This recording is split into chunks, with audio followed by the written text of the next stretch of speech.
नमस्कार, Venus astro में आप सभी का स्वागत करती हूँ। तो आज हम बात करेंगे अपने चंद्रदेव की। चंद्रदेव से हम किस रिश्ते का विचार करते हैं। चंद्रदेव से हम अपनी माता का विचार और साथ ही साथ मौसी का भी विचार करते हैं। चंद्रमा अगर आपकी कुंडली में स्ट्रॉन्ग प्लेसमेंट में है तो वो ज़रूर आपकी माता से मौसी से संबंध भी अच्छा रहेगा, उनका स्वास्थ्य भी अच्छा होगा और आप कभी भी मानसिक तनाव ज़्यादा नहीं लेंगे। इसलिए चंद्रमा को मन का भी कारक कहा गया है। चंद्रमा हमारे मन का कारक है। तो मन का कारक है तो यदि अगर चंद्रमा खराब स्थिति में है तो आपके सबसे ज़्यादा मन पे इफेक्ट डालता है कि आप टेंशन्स बहुत जल्दी जल्दी किसी भी चीज़ की आप लेते हैं लाइफ में। अब ये भी हो सकता है कि चंद्रमा अगर आपका पीड़ित है तो आपकी माता पर भी वो ज़्यादा ही असर डाल रहा है। अगर ये फोर्थ हाउस में चंद्रमा पर मेलिफिक प्लैनेट्स की दृष्टि पड़ जाती है या वो उससे ग्रसित होता है तो ऐसे में माता के स्वास्थ्य पर भी बुरा प्रभाव पड़ता है और साथ ही साथ माता को भी किसी भी तरीके की टेंशन्स हो सकती हैं। अब ये टेंशन्स आप किसी भी चीज़ से रिलेटेड हो सकती है, क्योंकि ऐसा नहीं होता कि हमारी लाइफ में हमें सिर्फ एक ही चीज़ की टेंशन है।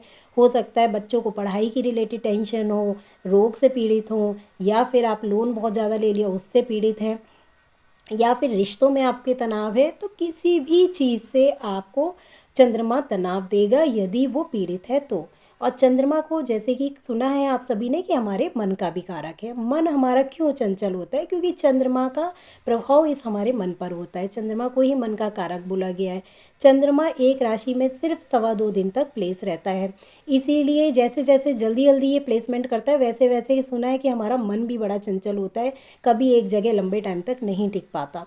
तो चंद्रमा का ये प्रभाव आपने देखा। अब हम ये जानेंगे कि चंद्रमा को अगर हमारी कुंडली में अच्छा प्रभाव नहीं दे रहा है तो इसको हम सही कैसे करें। सबसे पहले ये जानिए कि जिस ग्रह का जिस रिश्ते से हम विचार करते हैं, आपको उन रिश्तों को अपना मजबूत बनाने की अपनी तरफ से पूरी पूरी कोशिश करनी है। कि अगर मन माँ का कारक है तो आप माता की रिस्पेक्ट कीजिए, माता से बातें कीजिए, मौसी से बात कीजिए। तो आपका संबंध अगर उनसे अच्छा रहेगा तो आपका चंद्रमा अच्छा रहेगा। तो इसमें यह है कि आप अपनी तरफ से कोशिश कीजिए। सामने वाला अगर गड़बड़ कर भी रहा है तो आपको अपने रिश्तों में सुधार करना है।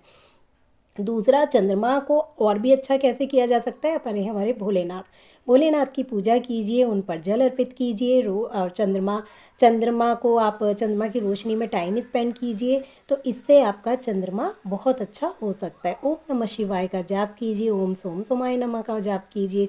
हमारे चंद्रमा का मंत्र है।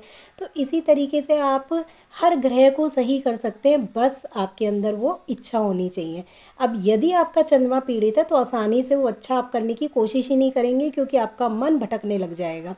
इसीलिए आपको अपने मन को धीरे धीरे काबू में करना है। सबसे पहले मन तभी काबू होगा जब आप भोलेनाथ की शरण में जाएंगे। अगर आपका चंद्रमा खराब है, आपको पता चल रहा है कि मेरा इन रिश्तों से रिलेटेड प्रॉब्लम हो रही है या उन लोगों की तबीयत, आपकी माता की तबीयत खराब हो रही है, तो प्लीज़ अपने चंद्रमा को अपनी कुंडली में देखकर ज़रूर उसको अच्छा करने की कोशिश कीजिए। तो आपको शिवलिंग की पूजा करनी है, भोलेनाथ की सबसे ज़्यादा पूजा कीजिए। चंद्रमा आपका अच्छा फल देगा। नमस्कार।